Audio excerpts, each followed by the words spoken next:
Hello po, samahan niyo po ako ulit. Meron tayong tatalakayin na isang magandang tema. Ang tungkol sa born again. Ano po ba ang born again? Relihiyon po ba ito? Kahilingan po ba talaga na maging born again ng isa para maligtas?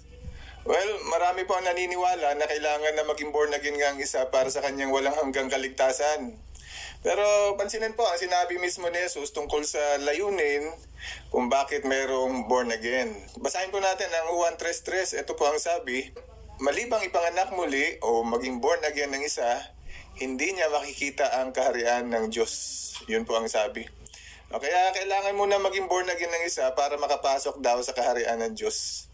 Pero hindi po sinabing kailangan maging born again para maligtas ang isa. Pero baka sabihin ng ilan, hindi ba pareho lang naman yon ang makapasok sa kaharian at ang maligtas? Ang totoo, hindi po pareho. Magkaiba po ang mga ito. Para maunawaan po natin ang pagkakaiba na ito, talakayin po muna natin kung ano nga ang kaharian ng Diyos.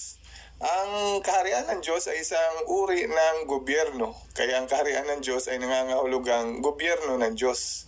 Itinuturo ng Biblia na si Jesucristo ang anak ng tao, ang siya magiging hari ng kaharian ng Diyos, at na may makakasama po siyang maghahari ang 144,000. At bukod dyan, ipinakikita po sa pangitaing ibinigay kay Apostol Juan na ang mga maghaharing kasama ni Kristo ay sinasabing mga pinili mula sa bawat tribo, bawat wika, bayan at bansa, at mamamahala po sila bilang mga hari sa ibabaw ng lupa ayon sa Apokalipsis 26. Galing po sila sa iba't ibang bayan, bansa, wika.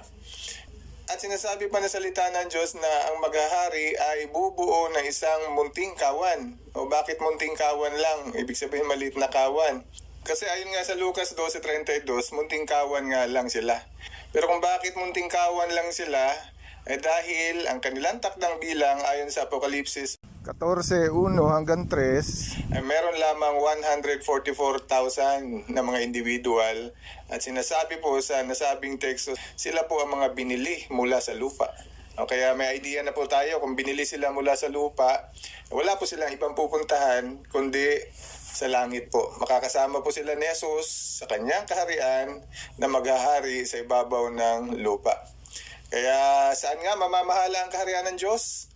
Ang kaharian ng Diyos ay tinawag ding kaharian ng langit na nagpapakitang si Jesus, at ang kanyang mga kasamang hari ay mamamahala mula sa langit ayon sa Lucas 8:10. At ganoon din naman sa Mateo 13:11. Kaya ang kaharian ng Diyos ay isang makalangit na gobyerno na binubuo ni Jesucristo at ng mga kasama niyang maghahari na pinili mula sa sangkatauhan. Pero dapat nga bang maging born again ang isa para maligtas? Well, hindi po ang pagiging born again ang kahilingan para sa kaligtasan, kundi ang pagiging born again ay kahilingan lamang upang maging hari at saserdote sa kaharian ni Jesus sa langit. At kung tungkol naman sa kaligtasan, sinasabi po ng Joel 2:32, ang bawat isa na tumatawag sa pangalan ni Jehovah ay maliligtas. Kaya pagtawag po sa pangalan ni Jehovah ang kahilingan para sa kaligtasan. Ang totoo, ang haing pantubos ni Jesus ay naglalaan ng kaligtasan. At hindi lang para sa mga ipinanganak na muli na mamamahalang kasama ni Jesus sa langit, kundi para din sa magiging sakop ng kaharian ng Diyos sa lupa. Kung babasahin po natin ang Juan 3:16, ang sino man sa sangkatauhan ang mananampalataya sa haing pantubos ni Jesus na ipinadala ng Diyos sa sangkatauhan ay maliligtas, magkakaroon ng buhay na walang hanggan. Kaya ang kaligtasan ay para po sa lahat, hindi lang sa munting kawan o sa 144,000. Sinasabi na awit 37:29 na ang mga matuwid ang magmamayari ng lupa at titira sila roon magpakailanman. Opo, ang mas malaking grupo ng mga matuwid ay may liligtas din naman at titira sila sa lupa magpakailanman. Kaya kung ganon, ano ang ibig sabihin nang sabihin ni Jesus na dapat muna maging born again ang isa para makapasok sa kaharian ng Diyos? Ang ibig niya sabihin ay na kailangan muna maging born again ang isa para maging kasamang tagapamahala ni Kristo sa langit. Sa madaling salita, ang layunin ng pagiging born again ay ihanda ang isang limitadong grupo ng mga tao upang mamahalang kasama ni Jesus sa langit sa kanyang kaharian. Kaya naunawaan natin na ang pagiging born again ay napakahalaga. Pero ang Diyos ang siyang tanging nagpapasya kung magiging bahagi ang isa sa mga born again o sa 144,000 o hindi. At inihahanda nito ang isang grupo ng mga tao para mamahala sa langit at sila ay may limitadong bilang lamang. Ngunit paano magiging born again ang isa? Nang talakayin ni Jesus ang paksang ito, sinabi niya na ang mga born again ay ipinanganak mula sa tubig at sa espiritu. Mababasa po natin yan sa Juan 3:5. At tumutukoy po ito sa bautismo sa tubig na sinusundan ng bautismo sa banal na espiritu.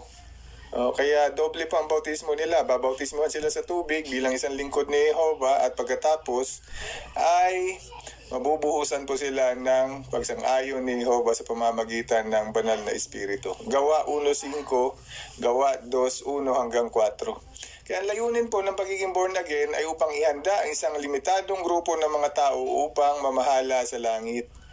Ang kaharian ng Diyos ay binubuo ni Jesucristo at ng mga kasama niya magiging hari na mga pinili mula sa sangkatauhan. Kaya ang born again ay hindi talaga relihiyon kundi isang kahilingang estado upang maging kwalipikado na mamahalang kasama ni Jesus sa kanyang makalangit na pamahalaan bilang hari at saserdote sa loob ng 1,000 taon.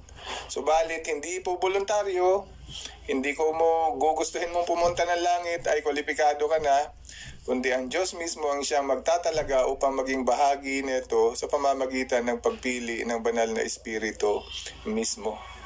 Kaya hindi pwedeng sabihin natin, ako gusto ko maging born again. Gustuhin man natin o hindi, kung hindi naman tayo pipiliin ng Diyos na maging isa sa kanila, wala po tayong magagawa. Pero pwede naman tayo maging bahagi sa mga magkakaroon ng pagkakataong mabuhay na walang hanggan sa lupa. Kaya ang kahariang ito ng mga born again ay mamamahala po sila sa langit. Kaya ang bagong pagsilang, ayon sa Biblia, ay nagbibigay daan sa kanila para makamit ang mana na ayon sa 1 Pedro 1:3 at 4 ay nakataan para sa kanila sa langit. Ibig sabihin, binigyang katiyakan ng Diyos ang mga born again o ipinanganak muli na mamamahala silang kasama bilang mga hari kasama ni Kristo. 2 Timoteo 2:12. 2 Korinto 1:21 at 22. Pero alam nyo ba na ang mga born again ay tinawag ding kasintahan ng kordero?